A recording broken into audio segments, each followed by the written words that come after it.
Hello everybody and welcome back to the channel. Today in this video I'll show you how to create a poll on WhatsApp in a very easy and clear method.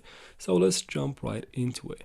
First we go ahead and open the WhatsApp app, and from there just choose the conversation that you want to create a poll in. And then we tap on the plus button in the bottom left corner of the screen. A list of options will pop up from the bottom. Now here we just tap on poll because that's what you want to create.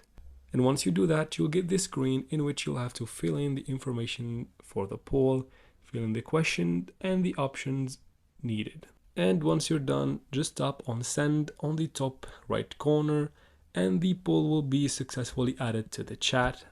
And that's it guys, I hope this video was helpful. If it was, don't forget to like and comment down below.